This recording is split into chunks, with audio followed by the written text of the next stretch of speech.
Amados irmãos, a paz Senhor, que alegria, estamos juntos. Aqui, Pastor Gedeon Júnior, e é uma alegria muito grande estar com os irmãos neste dia tão lindo que o Senhor nos deu. Muito bem, eu sei perfeitamente que você, como eu, terminou de ler todo o livro de Levítico.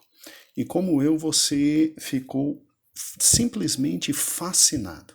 É um livro maravilhoso, um livro grandioso, vindo da parte de Deus e que nos trouxe com certeza, à luz de tudo que pastor Arnaud e sua equipe nos ajudando trouxe, e à luz de tudo aquilo que nós da sede também trabalhamos, muito conhecimento sobre o Senhor Deus Todo-Poderoso, sua graça, sua misericórdia e seu poder.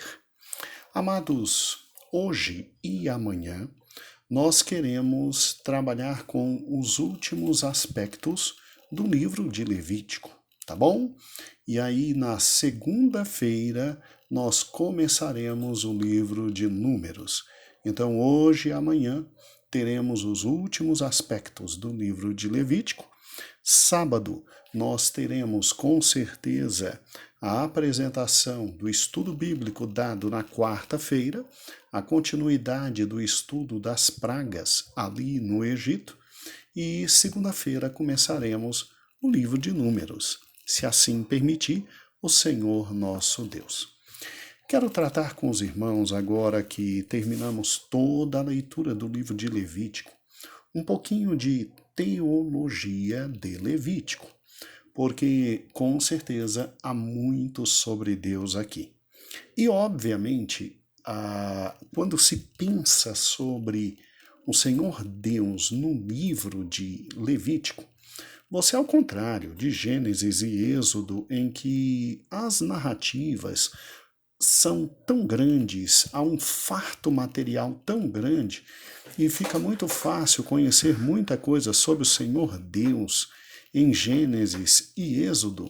Levítico tem um mínimo de narrativas, de histórias contadas, e tem muito de legislação, muito de legislação. Agora não se engane, à luz de tudo que nós ouvimos desde o primeiro capítulo, há muito sobre Deus nesse livro. E eu quero sintetizar um pouco da teologia encontrada no livro de Levítico. Primeiro, o livro de Levítico nos apresenta um Deus que é santo. Aqui está, obviamente, o tema central desse livro. O versículo-chave de todo o livro de Levítico está literalmente em Levítico capítulo 19, versículo 2. Sereis santos, porque eu, o Senhor vosso Deus, sou santo. Santidade significa, irmãos, separação de alguma coisa para algum propósito ou uso específico. E no caso de Javé, o Senhor nosso Deus, significa a sua própria separação do mal em toda e qualquer de suas formas.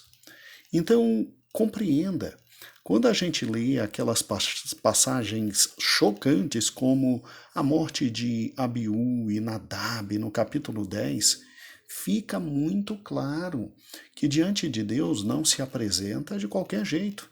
Não se apresenta de qualquer jeito. Ele é santo e ele exige que o seu povo tenha comunhão com ele, e para que a comunhão seja realizada, é lógico que nós também temos que nos portar de tal maneira a entrar pelo caminho da santidade. E olha que lá na frente em Hebreus diz: segui a paz com todo, e a santificação, sem a qual ninguém verá o Senhor. Sem a qual, ou seja, a santificação, ninguém verá o Senhor. Deus nos desafia a uma vida de comunhão com Ele.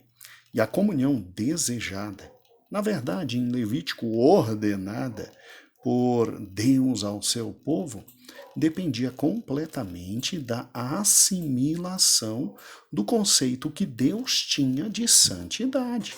E isso não mudou. Deus continua tendo o direito de dizer o que é santo e o que não é santo, o que é puro e o que é imundo. Tudo bem que hoje nós louvamos ao Senhor Deus porque o seu Espírito habita em nós e o Espírito de Deus comunica a nós, no nosso espírito, verdades eternas. É por isso que quando nós erramos, a nossa consciência nos acusa. Quando nós realizamos algo incorreto, a nossa consciência diz: amigo, você está errado. E quando você vai pensar realmente, ali está o Espírito de Deus te instruindo no caminho da santidade. Então, santidade não é o que eu quero. Santidade não é o que você quer. Santidade é o que Deus diz que é. E o que eu acho interessante é que Levítico nos traz de forma muito grande, muito forte, esta noção de que para se ter relação com Ele é necessário viver em santidade. Tudo bem que todos os parâmetros, em sua maioria, de todas as leis que estão no Levítico, hoje não existem mais, mas a regra fundamental permanece. Deus é santo e o seu povo tem que andar em santidade. E hoje, santidade é você se afastar de absolutamente tudo aquilo que é pecaminoso. Daí, o Senhor Jesus ter vindo e ter nos ensinado o que é viver uma vida de santidade. Pastor, eu tinha inclusive essa dúvida. O que é santidade no Novo Testamento? Que é santidade no Novo Testamento? Abra Mateus, abra Marcos, abra Lucas e abra João. E caminhe nos passos que Jesus caminhou. Caminhe nos passos que Jesus caminhou. Jesus veio para nos provar que santidade é literalmente possível em termos absolutamente humanos. É só você caminhar no caminho que Cristo andou. Mas, pastor, algumas coisas que Cristo falava, eu não consigo compreender muito bem. Então, leia as cartas dos apóstolos. Do apóstolo Paulo, do apóstolo Pedro, do apóstolo Tiago, do apóstolo João. Fique tranquilo, cada uma daquelas cartas vai te ensinar, na prática, o que Cristo queria com cada um de nós. Com cada um de nós.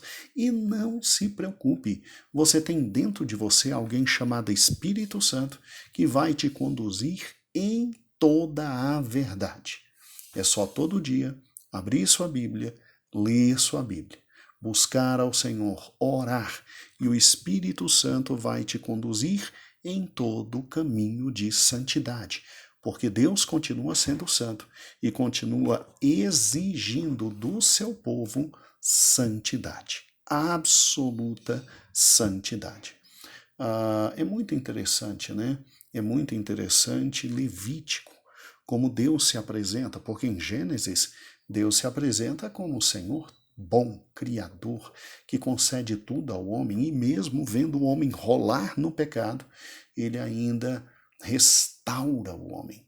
Em Êxodo, Deus se apresenta como Deus libertador, como Deus amoroso, que cumpre os seus pactos, que cumpre suas promessas, e aí liberta um povo inteiro, que é o seu povo, com mão forte. Agora, Levítico nos mostra um Deus que é santo e que exige do seu povo santidade, porque ele quer viver com o seu povo. Viver com o seu povo.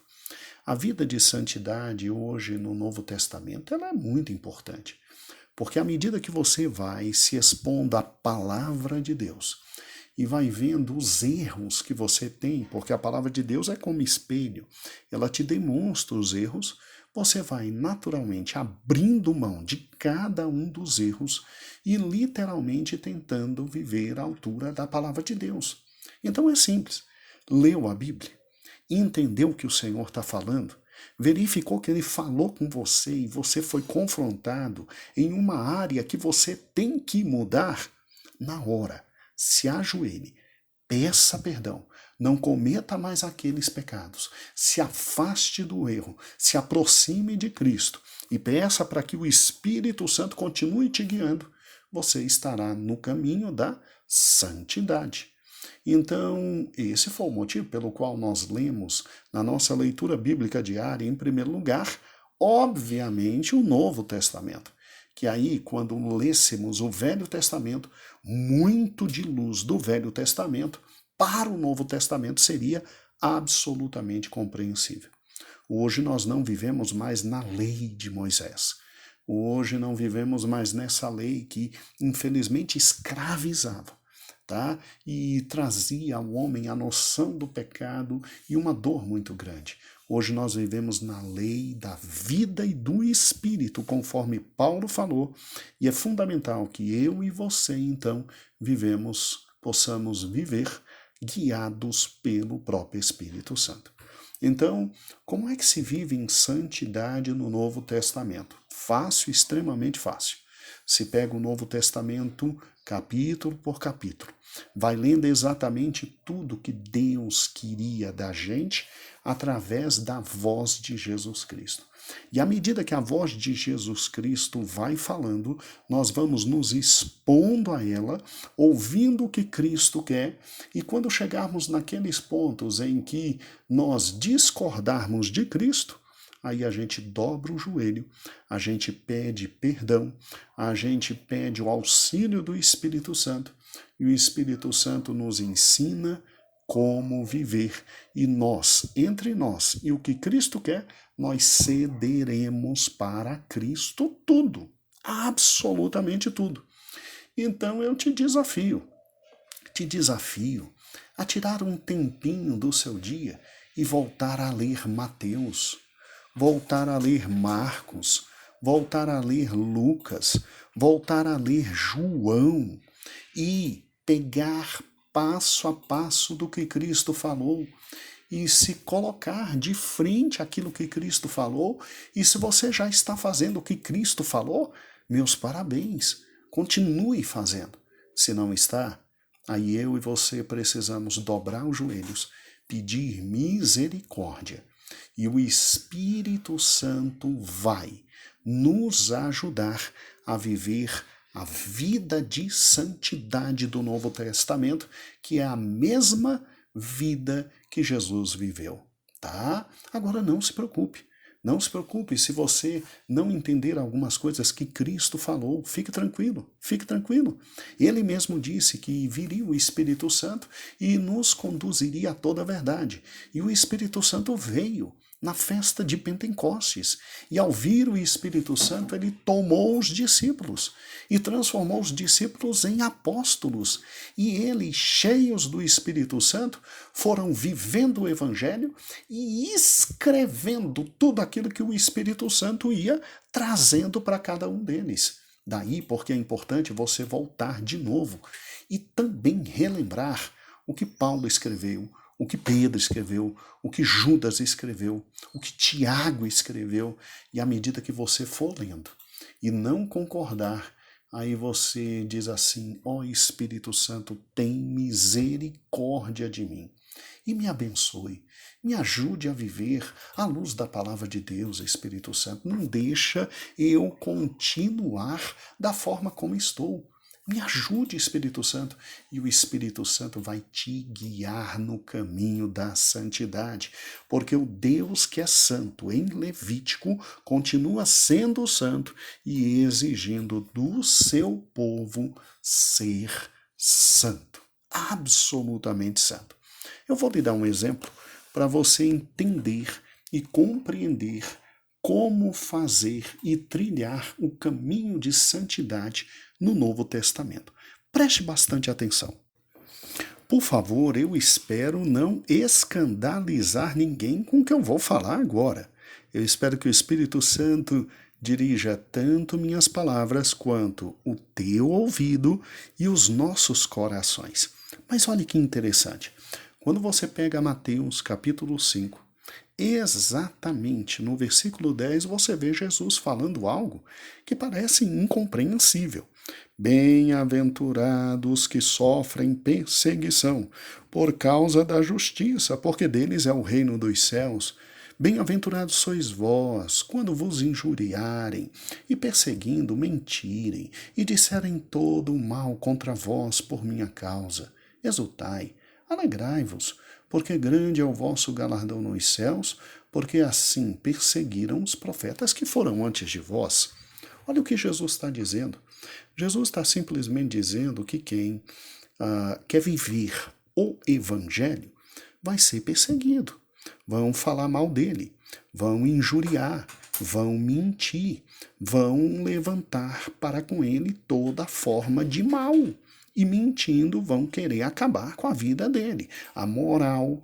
Ou seja, Jesus já está em Mateus capítulo 5, versículo 10 e 11, dizendo, olha, você que quer viver à luz do Evangelho, não se preocupe, porque o que mais vai ter sobre você é fake news sobre sua vida. É falsidade, é mentira para te arrebentar. E aí Jesus, estranhamente, ainda diz assim, ó, é para se alegrar, é para exultar, porque é grande o seu galardão. Ou seja, a gente para e pensa, né? Poxa, estamos fazendo um trabalho de Cristo, estamos nos dedicando, estamos nos matando, e é incrível como tem gente que ainda se levanta, fala mal, chama a bons pastores como eu e você, a bons obreiros como eu e você, a cristãos sérios e sinceros como eu e você, de pilantras, de ladrões, de falsários. E aí o coração da gente fica assim, poxa Jesus, a gente faz tudo pelo Senhor e isso ainda acontece? E Jesus diz, olha, nunca chamei vocês para o país da Alice, para o mundo das maravilhas. Eu avisei isso para vocês. Quer me seguir? Vai ser perseguido. Quer me seguir? Vai ter problemas. Quer me seguir? O que não vai faltar sobre vocês é fake news. Então preste atenção. É um caminho de dor, mas é para se alegrar. É para se alegrar. E aí, quando você lê um fato desse, e você está passando por um momento em que literalmente não compreenderam aquilo que você está trabalhando e fazendo, ou fazem mal, ou falam mal de você e etc.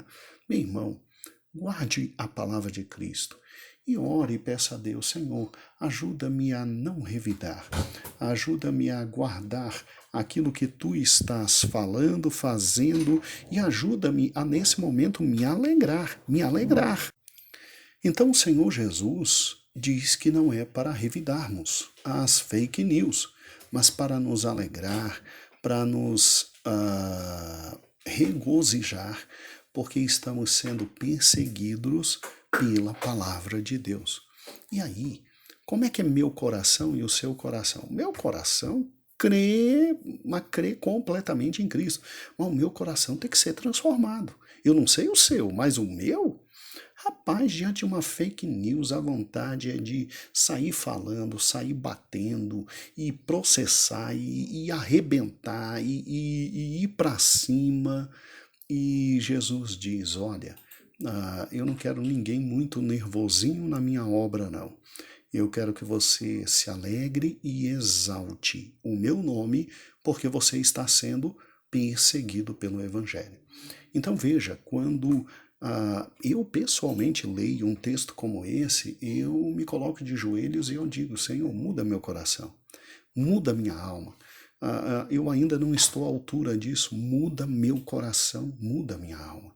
E é assim que você tem que fazer, porque Levíticos, você está apresentado a um Deus que é absolutamente santo, absolutamente santo. E você tem que entender que eu e você temos que palmilhar a vida de santidade. E a vida de santidade implica em absoluta submissão à palavra de Deus. E eu e você ainda não somos completamente submissos. E aí é terminar um texto, ajoelhar, buscar a Deus, clamar pela sua misericórdia e pedir para o Espírito Santo mudar o nosso coração. Meu irmão, não somente eu tenho muito a mudar, mas você também. Você também.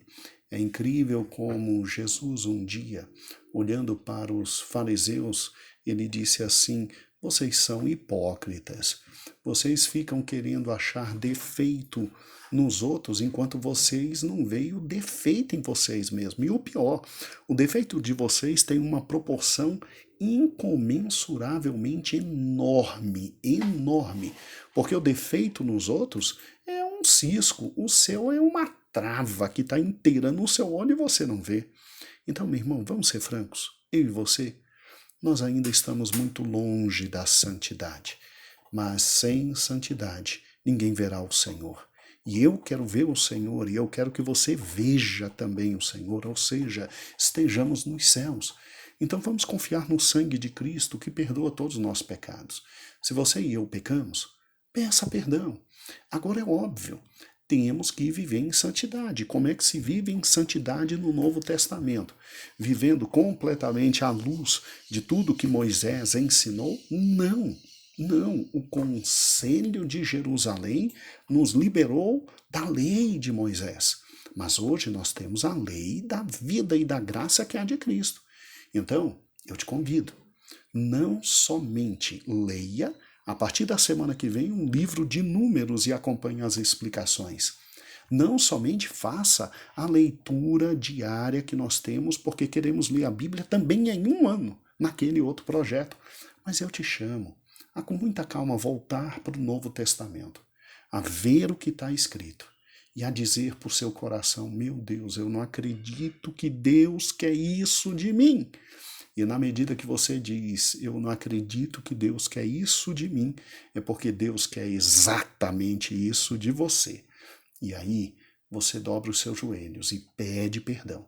Como eu vou dobrar os meus joelhos e pedir perdão, e nós vamos crescer sim, até chegar nos céus, porque Levítico nos apresenta um Deus diferente do Deus de Gênesis, que é Deus Criador, Todo-Poderoso, que cuida de todas as coisas e que fez tudo. Levítico nos apresenta um Deus um pouquinho diferente de Êxodo, que é Deus que intervém com mão forte, que liberta o seu povo, que ri dos outros deuses, que humilha praticamente os outros deuses, e que é Deus Todo-Poderoso e é capaz de milagres extraordinários. Por gentileza, não deixe de assistir os cultos na quarta-feira. Nós estamos aprofundando o Êxodo. Lembre-se que o Deus de Levítico é um Deus que diz: eu quero habitar no meio de vocês. Por isso vocês vão fazer um tabernáculo. Mas eu sou santo e você tem que também ser santo. Pois é, eu quero te avisar uma coisa. O Deus do Novo Testamento, ele já habita em nós, ele já habita em mim e em você. Ele habita em nós. E aí a seriedade da santidade é muito maior. Então vamos lá, aceite o desafio, vai, aceita. Abre Mateus e se submete a Mateus. Abre Marcos, Lucas e João e se submeta. Abra cada uma das cartas e vá lendo e vá chorando em razão de todos os seus erros e pecados, porque eu vou ler também e chorar em razão dos meus erros e pecados, e nós vamos nos submeter à palavra de Deus, e nós vamos andar como Cristo andou, nas pegadas do Mestre, e nós vamos chegar nos céus. Então, que Deus te abençoe. Amanhã nós vamos refletir um pouquinho mais sobre outras características fortes da revelação do caráter de Deus no livro de Levítico. Então, meu irmão, a paz do Senhor. Um grande beijo a você e a sua família. Um grande beijo a todos vocês. Que o Senhor vos abençoe. E até amanhã, e a paz do Senhor.